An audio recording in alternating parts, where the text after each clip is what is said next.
ফেব্রুয়ারি মাস মানে বলাই যায় ভালোবাসা দিবস হিসেবে পরিচিত। রোজ ডে কিংবা ভ্যালেন্টাইন্স ডে সবেতেই গোলাপের জুড়ি মেলা ভার।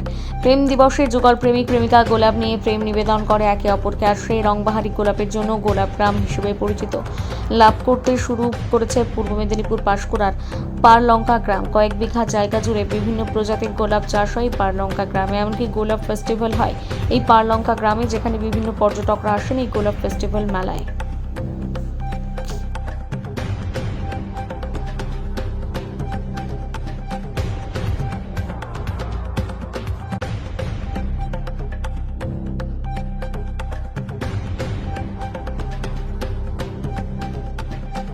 আপনি দাদা, ফার্স্ট।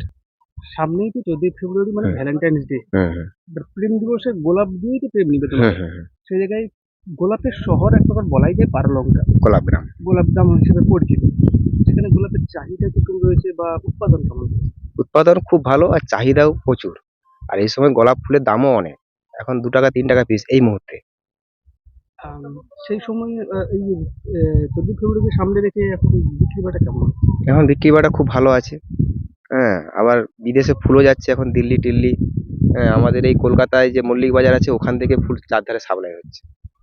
আর এখনই কৃষকরা বেশি টাকাটা পায়, এই সময়টাই বেশিই পায়। এই সময় হুম।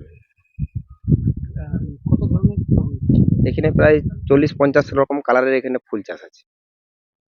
কত প্রজাতি, কি কি প্রজাতি হতে পারে তুমি একটা আন্দাজে? আন্দাজে আছে, রেস্টার আছে, লাল গোলাপ আছে, পিঙ্ক আছে, হলুদ আছে, গোল্ডেন আছে, হোয়াইট আছে, বহু কালার আছে এখানে। গোলাপ গ্রাম হিসেবেই তো পরিচিত হ্যাঁ, গোলাপ গ্রাম। গোলাপগ্রাম বহু মানুষ আসে, কলকাতা থেকে প্রচুর মানুষ আসে, পর্যটকের ভিড়টা প্রচুর হয়। বিশেষ করে আমরা যখন গোলাপ মেলাটা করি তখন খুব পর্যটকের ভিড়টা হয় শীতকালীন। শীতকালীন যেটা।